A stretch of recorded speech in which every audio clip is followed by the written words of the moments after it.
Excuse me, Oh, Laurie. Mr. Brackett, I'm sorry, Mr. Brackett. Oh, I didn't mean to startle you. That's all right. You know, it's Halloween. I guess everyone's entitled to one good scare, huh? What's up, everyone? I'm your host, Will, and you're listening to One Good Scare, the show where we explore our favorite horror movies. I know it's been 2 weeks away, sometimes life gets a little bit crazy, but I'm excited to be back exploring a movie that has grown on me over the past few weeks. And maybe that's controversial, because this movie is pretty well loved, and I pretty much hated it for most of my life. The original, Friday the 13th.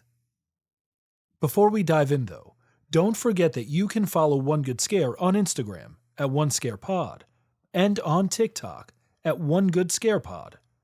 Make sure to follow and leave a comment or two. One of my favorite things in the whole world is interacting and discussing horror movies. Also, be sure to leave a 5-star review on Spotify and Apple Pods.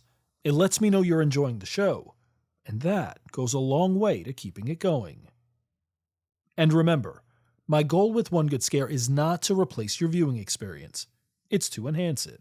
So if you've never seen Friday the 13th, or maybe if it's just been a while, my strong encouragement is to watch it first and then come back and give the show a listen. Of course, if you'd rather listen than watch, I appreciate that as well. Just remember, one good scare is one gigantic spoiler. Alright, let's dive into what I think is an entertaining and great slasher, Friday the 13th. I mentioned this movie has really grown on me in recent weeks, and I think it's partly because I'm rewatching the entire franchise in the lead up to Halloween. And in doing that, I've been able to come to terms with a few things, which I'll talk about later, and develop a certain appreciation for this film. For the most part, Friday the 13th is a fan favorite. IMDb has it at a 6.4 out of 10. Rotten Tomatoes lists it as a 68% fresh rating, alongside a surprisingly low 60% popcorn meter, and Letterboxd has it at a 3.5. What's interesting is that when this movie came out in 1980, it was far gorier than most other slashers that came before it.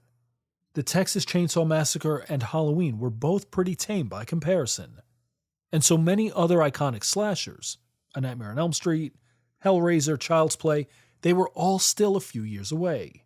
And I think that context is helpful when it comes to exploring this film, because in some ways it's a pioneer of the slasher subgenre. I always say, movies are a sort of time capsule, and this is absolutely true for Friday the 13th, because where we tend to evaluate based on its place in the franchise, the truth is, this movie was one of a kind. And that's a good thing. Okay, enough of that. It's time to settle in and turn down the lights as we explore a unique slasher, Friday the 13th. The movie opens at what appears to be a summer camp at night in 1958. A chorus of voices can be heard singing from inside a cabin. We see a handful of camp counselors sitting around a fireplace singing campfire songs. Then, we get a first-person point of view of someone walking outside a cabin. The mysterious person opens a cabin door and walks in quietly, and we see several counselors are sound asleep in their bunks. Suspenseful music plays as the person walks through the cabin and crickets chirp loudly from outside. The scene cuts back to the fireplace, where the counselors are still singing, and we notice the counselor playing the guitar shoot a quick glance to a counselor sitting on the floor. The song ends, and the two walk out of the cabin as the other counselors continue singing. The crickets and frogs are chirping as a full moon hangs overhead. The young couple heads to a barn area, where they immediately embrace and head upstairs to a more private loft. The two place a blanket on the floor and begin kissing. We hear moaning and giggling as we see the first-person point of view of the mysterious person walking up the stairs of the loft. As the person reaches the top step, we see the couple lying on the floor. She then hears something, and the couple sees the mysterious person and immediately offer an excuse. He says, "We weren't doing anything. We were just messing," before he's immediately struck down, blood pouring from his mouth and midsection. She then tries escaping, but finds herself backed into a corner where she's a sitting duck. The shot moves in slow motion as we see her scream, and the camera pans in before freezing. The words Friday the 13th zoom in, and the opening credits roll as shrieking music plays. Okay, so right off the bat, this opening scene is fantastic, even if it's not entirely original. Halloween, which came out 2 years before, already used the tell the story from the killer's point of view approach in its opening scene. And like Halloween, the mysterious killer preys on young adults having sex. In this case, a couple rather than a single person. So that's not really unique either. But here's why I love this opening. Because unlike Halloween, we're never told who the killer is. And rather than becoming a retread of John Carpenter's classic, Friday the 13th takes us in a different direction, giving us no clues to the killer's identity, while also showing us the killer's point of view. I also think the contrast between innocence and guilt is in play here, because the opening shows the counselor singing cheesy songs, which would be innocent, before the sneaky couple takes off. It's obvious the killer, whoever they are, is punishing those they deem guilty. Okay, back to the movie. After the opening credits, we're taken to Friday, June 13th in the present day, to what appears to be a small town. A young woman wearing a backpack walks into town as bells chime somewhere in the distance. She walks to a gas station and pets a dog sitting outside, where she playfully asks how far it is to Camp Crystal Lake. She continues walking and steps into a small restaurant where a few patrons are seated while eating and chatting. She asks how far to Camp Crystal Lake and is told that it's about 20 miles. One of the patrons asks, "Camp Blood, they're opening that place again." She asks if she can get a bus to the camp, and one of the patrons, Enos, offers to give her a ride. She introduces herself as Annie. As the two walk, he asks her, "All the girls up there gonna look as good as you?" before they're stopped by a man named Ralph, who says, "You're going to Camp Blood. You're never gonna come back again. It's got a death curse." Enos says Ralph is a real prophet of doom as the two pile into his truck. Ralph is seen riding his bike away. Meanwhile, in the truck, Enos seems agitated and asks Annie if his boss told her anything about the camp. She seems not to understand, and he tells her to quit now. He says Camp Crystal Lake is jinxed. He asks if she knew about the kids murdered in 1958 and the boy drowning in 1957. And in 1962, when they tried reopening the camp for the first time, the water was bad. He tells her again to quit immediately. Annie says she can't, and Enos says, "Dumb kids, know-it-alls." Annie banters back and forth and says, "At least I'm not afraid of ghosts." He then pulls into an intersection, and Annie hops out, continuing on foot towards the camp. The next scene takes us to a truck, where 3 camp counselors are driving towards the camp. Ned is driving, Marcy is sitting in the middle, and Jack is sitting in the passenger seat. Marcy and Jack kiss, and Ned asks if there will be other attractive women at the camp. Marcy jokes with him and asks if all he thinks about is sex. He responds, "Sometimes I just think about kissing women." The 3 continue driving as bluegrass music blares. Finally, they pull into Camp Crystal Lake, up to where a man is chopping wood. The 3 get out, and he asks if they can give him a hand. He calls for another woman, Alice, who walks out of a cabin with a pail and broom. He introduces himself as Steve Christie. He's the owner of the camp. Alice tells him Cabin B is ready, and Steve says he wants to get some painting done before everyone gets there. Alice rounds up the 3 and says she will show them where they can get changed so they can get started. As Steve heads towards the cabin, he helps Alice hang a gutter. The 2 talk about Alice's artwork, and Steve finds a portrait of himself. He starts flirting with Alice, and she says she may need to head back to California to straighten a few things out. He asks her to stay a week to help get the place ready. The two seem to have some kind of tense relationship. Alice agrees, and then we see her running through the woods towards the lake. But it's from the first-person point of view, so there's someone stalking the new counselors at Camp Crystal Lake. Alice runs to the dock where a man named Bill is painting a lifeguard stand. She tells him all but one of the counselors has shown up. Only Annie hasn't arrived. We then see Alice walking back through the woods, from the first-person point of view. Meanwhile, Steve is giving directions to the rest of the counselors. He then drives away, leaving everyone to get to work. Ned tells the group the townsfolk call the place Camp Blood before walking away. Meanwhile, one of the counselors, Brenda, sets up the archery range, and as she's standing there, Ned shoots an arrow at the target, just narrowly missing her. She's frustrated, and Ned plays it off as the two walk away. The scene cuts back to Annie, who is still walking towards Camp Crystal Lake. A Jeep pulls up, and she hops in and tells the driver she's headed to the camp. Annie talks as they drive, the Jeep speeding down the narrow road.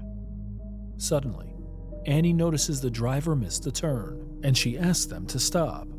But the driver speeds up. Annie pleads as tense music plays, and suddenly, she hops out of the Jeep, injuring her leg.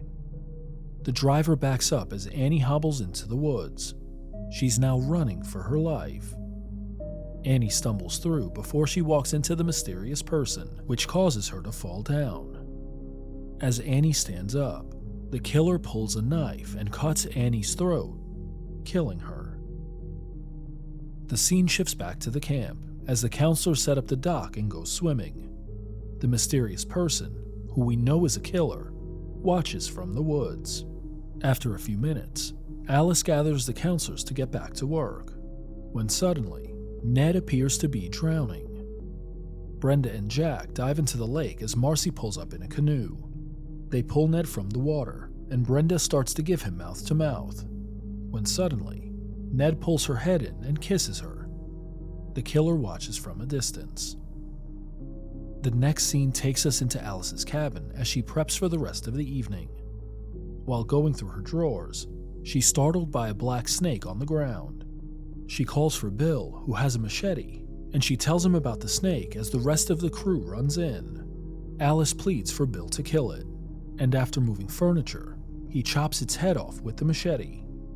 Marcy then makes a silly joke about the snake being dinner, and the group laughs and banters. The scene then takes us back to the campground as a police officer pulls up on a motorcycle. He asks the group who they are, and they tell him they are camp counselors. The officer asks if they have drugs, and the group tells him they're just trying to get the camp in shape before the campers arrive. He tells them he's looking for Ralph, but they say they haven't seen him. Suddenly, he gets a call on his radio, and he's told the chief wants to see him. He hops back on his bike and warns the kids about behaving. He pulls away as the group laughs at him. And this is the end of Act 1. So right off the bat, the pacing in this movie is terrific. It moves along briskly and cuts between scenes almost seamlessly. The action is interspersed with plot development. We know the camp was shut down after the double murder in '58, and that Steve Christie is trying to get it up and running again. And we know the different camp counselors are there to get the camp ready for its first batch of campers. All of this is tightly woven into the first act. But there's something noticeably absent as well. Character development. We don't know anything about anyone, other than they're all congregating at Camp Crystal Lake. What this tells me is these characters are completely disposable. Throwaways. We're not supposed to get to know them. We're not supposed to feel empathy for them. We're not supposed to really care about them at all. And that's because it's only a matter of time before the killer gets their hands on them and gets rid of them. And this is where I think most slashers tend to falter most often, because every slasher flick has throwaway characters. They're just fodder.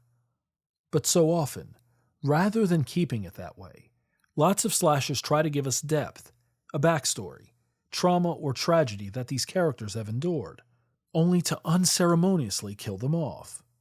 The perfect example of this is Halloween Ends. It uses nearly 90% of the movie to develop Corey Cunningham, only to kill him off without so much as a second thought.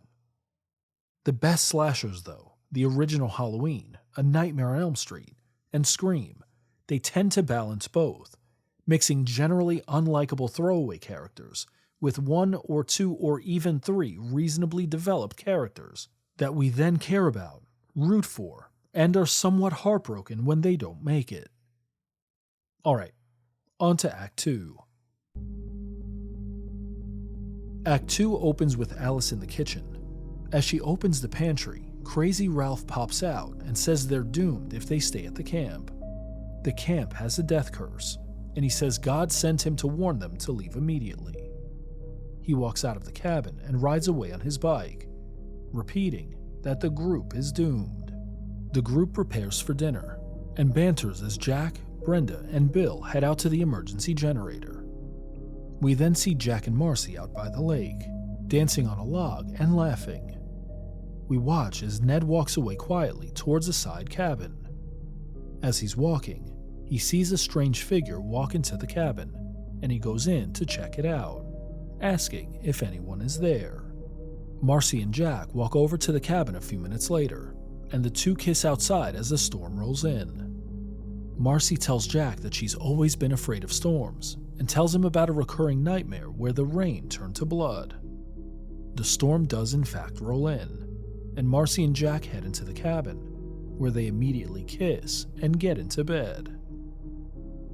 The scene shifts to outside Alice's cabin, where the rest of the group are sitting around as Bill plays a guitar. Alice stokes the fire and compliments Bill's playing. Brenda says they're going to play Strip Monopoly, and the three gather around the table. Meanwhile, Jack and Marcy are having sex in the cabin, and as they do, the camera slowly pans up to the top bunk, where Ned is shown dead and bloodied, his throat slit from ear to ear. After Jack and Marcy are done, she gets up to use the bathroom while Jack stays in bed. The three continue playing Monopoly, and Bill lands on Alice's property, where he pays rent by giving up a boot. While lying in bed, Jack lights up a joint, but almost immediately, blood drips down on his forehead from somewhere up above him. As he looks at his hand, an arrow suddenly comes through the mattress and his neck, killing him instantly. We then see Marcy running to the bathroom as the storm rages outside. Then the door opens slowly, and the mysterious killer walks in, slowly moving past the toilet stalls. Marcy is in the second to last stall, and she calls Jack after hearing the door creaking. She hears shuffling on the other side of the bathroom as she stands at the sink. The water is off. After bending down to turn it on, she hears a strange noise again. This time, thinking it's Ned, she walks over and opens the door to the showers. She pulls open a shower curtain. There's no one there. She opens a second curtain and says, "It must be my imagination." Except as she says it, the shadow of an axe raising can be seen behind her, and as she turns, she sees her fate, the axe coming down on her head, killing her in the shower stall. The scene cuts back to the cabin as the three continue playing Monopoly, where the game has progressed for Bill and Brenda both. As Alice lands on Bill's property, the storm blows the door open, and Brenda says she left the windows in her cabin wide open. The game is over as she heads back to her cabin. The scene moves to a diner outside the camp, as Steve drinks coffee before heading back to camp in his Jeep. The scene then moves quickly to Brenda, who walks into the bathroom where Marcy was killed just a few minutes before. As she prepares to brush her teeth, she looks over at the showers but notices nothing. As she brushes, we see a hand pulling back a shower curtain slowly, before moving back into the shadows. Brenda continues her bedtime routine before leaving the bathroom entirely. Meanwhile, the downpour has stalled Steve on his way back to camp. He gets out of his Jeep as a police officer pulls up and flashes a spotlight. Steve climbs into the cruiser, and the officer takes him to camp. we watch from outside Brenda's cabin as the mysterious killer walks slowly towards her. Brenda lights a candle and gets into bed, when suddenly she hears a woman crying, "Help me," from somewhere outside. She grabs a flashlight and heads outside, where the voice calls out for help once again. Brenda walks through the rain, waving the flashlight and calling out to the mysterious voice, who again calls out for help. Suddenly, we see a hand flip the electrical breaker, and the lights to the archery range turn on. Brenda is standing directly in front of a target, and as the camera moves back to outside her cabin, we hear Brenda scream in the distance. And this is the end of Act 2. Okay, so Act 2 has way more action than Act 1, which is to be expected. What's surprising, though, is that the pacing is consistent and avoids becoming frenetic. There's no shaking camera, there's no quick cuts or zoom-in shots. The tight pacing in this movie is really on point. And there's something else that I appreciate. So far, it's subverting my expectations of what I think should happen. Here's an example. The bathroom scene with Brenda is terrific. We know the killer is hiding in the shower stall. We see their hand pulling the shower curtain open, and we just saw them kill Marcy. And Brenda senses that something isn't right. She looks at the shower a few times before leaving the bathroom. Our expectations tell us either Brenda should investigate the shower, or the killer should pop out and catch Brenda off guard. Except neither happened, and we're better off for it. Also, rather than using jump scares to create anxiety, this movie uses lighting, shadows, and silence to keep us off balance. If you listen carefully when the music stops, all you'll hear are frogs croaking, crickets chirping, or rain falling. And behind that, just pure silence. Those intermittent sounds almost force us to lean into the scene and sit with the dread it evokes. Before we jump back into Act 3, another quick thought. We still don't know who the killer is, and the movie has done a really good job of keeping it mysterious. Is it Crazy Ralph, who randomly popped out of the pantry and who has been warning of impending doom at every turn? Is it the weird police officer on the motorcycle, whose sharp tone kept the counselors on edge? Is it Steve, who, interestingly enough, is driving a Jeep similar to the person who killed Annie? Or is it someone else entirely? Let's go to Act 3 and find out. Act 3 opens with Alice in the main cabin sitting in front of the fireplace and strumming the guitar. As she stokes the fire, the cabin door bursts open and Bill walks in to let her know the generator is working. Alice tells him she heard a scream and that someone turned on the lights at the archery range. The two go out to investigate and walk into Brenda's cabin. She's not there, and Alice assumes she's with Jack and Marcy. Bill calls her over, and he shows her a bloody axe on Brenda's pillow. They head out of the cabin towards Jack's cabin, but they find it empty. They head out again to the bathroom where Marcy was killed, and again there's no one there. Alice tells Bill they should call someone. The next scene takes us to the camp office, where Alice breaks a window and the two get inside and try the phone. It's dead, and we watch as the camera pans outside, where it shows that the phone line has been cut. Bill and Alice try his truck, but it simply won't start. Alice suggests they should hike out of there, but Bill says it's 10 miles and Steve will be back soon. He tells her that they'll all laugh about it in the morning. The scene cuts back to the police cruiser, where Steve is chatting with the officer, who is telling him that Friday the 13th is a chaotic time. The officer gets a call on the radio, letting him know a bad accident occurred, and he lets Steve out before turning back. Steve runs back to the camp, but as he gets to the entrance, a flashlight blinds him.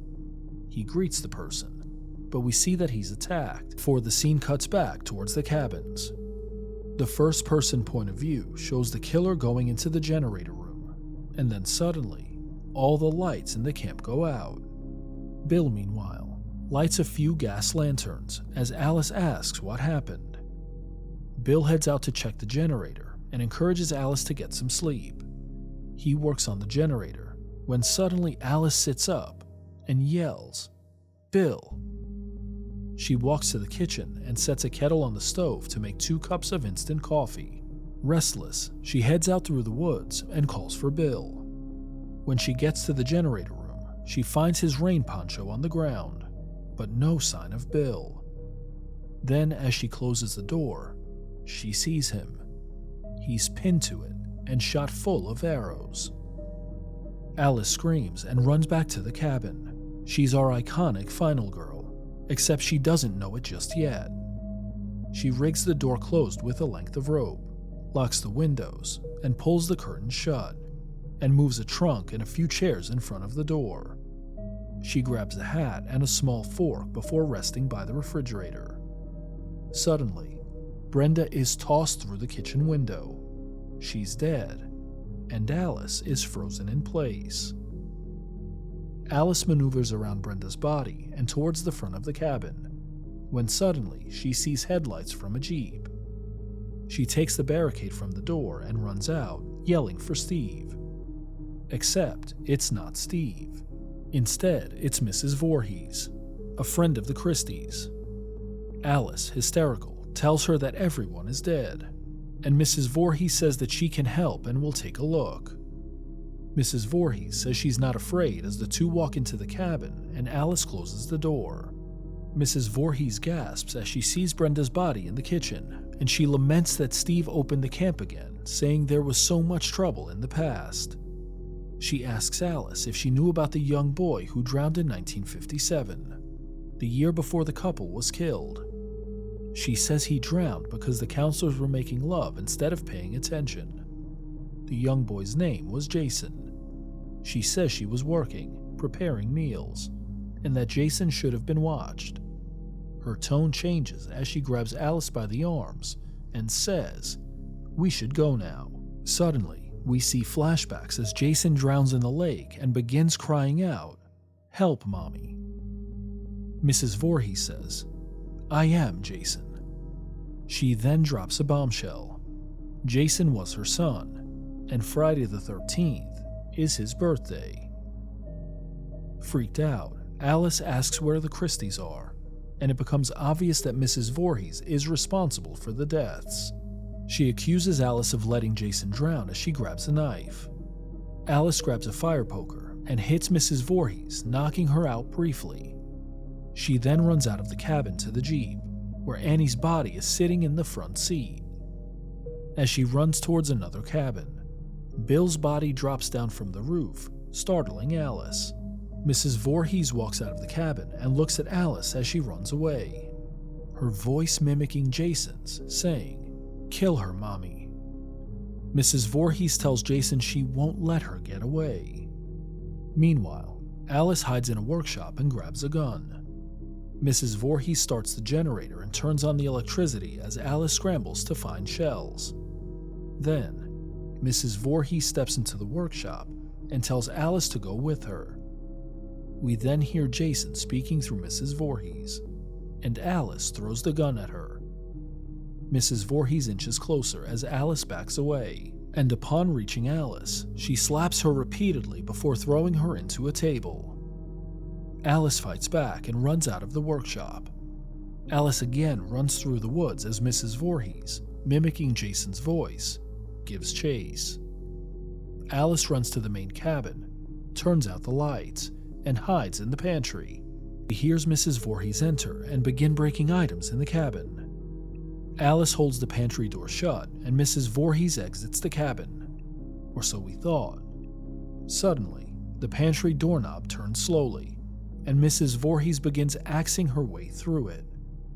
Alice grabs a cast iron pan, and as Mrs. Voorhees steps in, she swings a machete at Alice, who dodges and knocks her out with the cast iron pan. Alice steps around Mrs. Voorhees, leaves the cabin, and walks towards the lake where she sits by a canoe. Suddenly, we see Mrs. Voorhees' shadow behind Alice, and her reflection in the pond. The two go back and forth, with Mrs. Voorhees seemingly getting the upper hand. Alice manages to escape, and she picks up the machete, and in a slow-motion take, similar to the opening of the movie, we watch Mrs. Voorhees' face register a look of shock and horror as Alice cuts her head off. Now safe, she drops the machete, gets into a canoe, and paddles out to the middle of the lake. Night turns to day as soft music plays, and Alice is shown sleeping in the canoe. A police cruiser pulls up to the camp, and 2 officers get out, noticing Alice in the canoe. As she groggily wakes up, the camera pans in, and suddenly, Jason pops up from the depths of the lake and pulls Alice from the canoe down into the water. We then see Alice screaming in the hospital as a doctor and nurse and police officer stand beside her bed. The police officer tells Alice that her parents are on the way up, and that everyone at the camp is dead. The officer explains that 2 other officers pulled her from the lake, and Alice asks about Jason, the one who pulled her underneath the water. The officer says they didn't find the boy, and Alice says, then he's still there. The scene then cuts to the lake, zooming into the surface as soft music plays, and air bubbles are shown rippling. The movie then fades to black, and the end credits roll. And Friday the 13th has officially come to an end. Alright, let's take a deep breath, because Act 3 gave us a whole lot to work with. First, we find out quickly that Steve is not the killer. The Jeep was a red herring to throw us off the trail. Then we find out the killer is Mrs. Voorhees, someone no one knew and never saw coming. And she's also Jason's mother. She's been out for revenge since 1957, when her sweet Jason, who obviously couldn't swim, drowned while the counselors had sex instead of paying attention to him and doing their jobs. But then we find out that Jason is influencing her somehow. The scenes where she mimics his voice are actually really effective and creepy. And the sudden turn from, I'm Mrs. Voorhees, to, you killed Jason, is really stark and well done. For me, and this is purely a personal thing, the closing chase scene felt a bit belabored and dragged out. And if there's any point where the pacing shifts, it's here.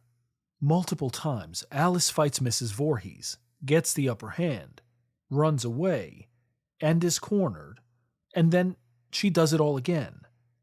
I realize it was setting up the climax, where she decapitates her on the lakefront, but I think if you took away 3 to 5 to 7 minutes, the ending would still be super effective. Because there's a delicious irony in Mrs. Voorhees dying on the shore of the lake where Jason drowned, a detail that I'm sure was both well planned and obviously well executed. No pun intended. And then, of course, there's the iconic twist ending where Jason pulls Alice into the lake. At first, we assume it's a nightmare. She wakes up screaming in the hospital. But then we know something else is up, and it sets us up for a sequel, or in this case, 11 sequels, when we see the air bubbles rippling at the surface of the lake. Looking a bit deeper into the movie, what themes do you notice? On the one hand, Friday the 13th is a revenge tale at its core. Pamela Voorhees simply wants someone, anyone and everyone, to pay for letting Jason drown. Revenge is her fuel and motivation, and with Jason's death and voice in her head, nothing is going to stop her from wreaking havoc on whoever's around. Of course, while revenge is a common horror movie motif, we know that it rarely, if ever, works out in real life.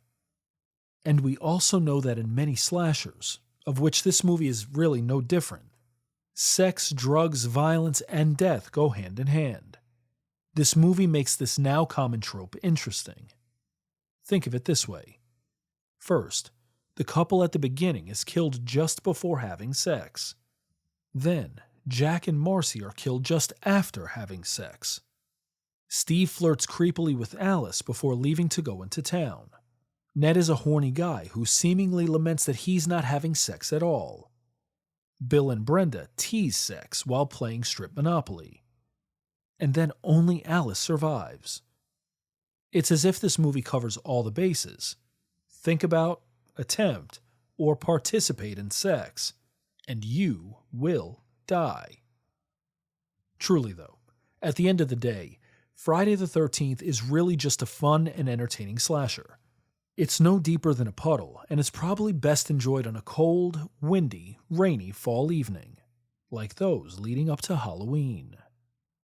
For me, I really didn't love this movie for a long time, and I think it's mostly because this isn't a Jason Voorhees movie, at least not directly and in the way we think.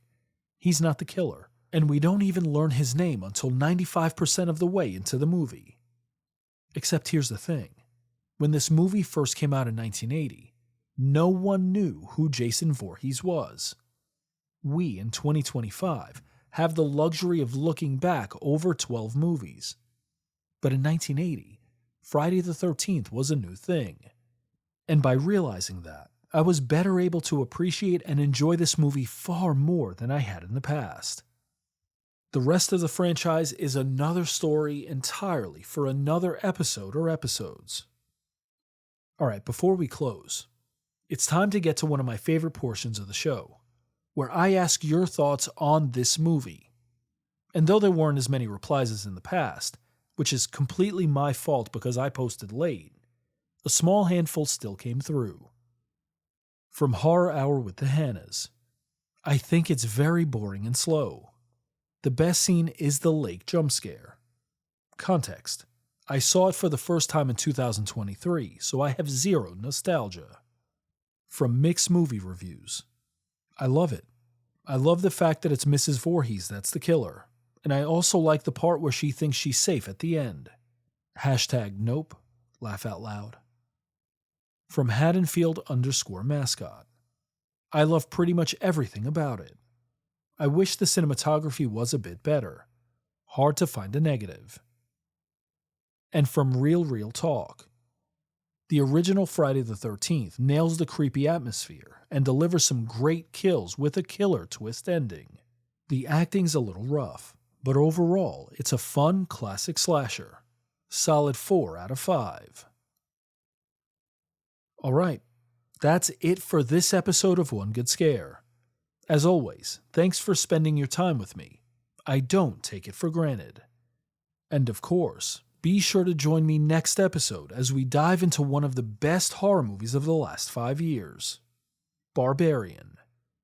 Till next time, I'm your host Will. Thanks for hanging out.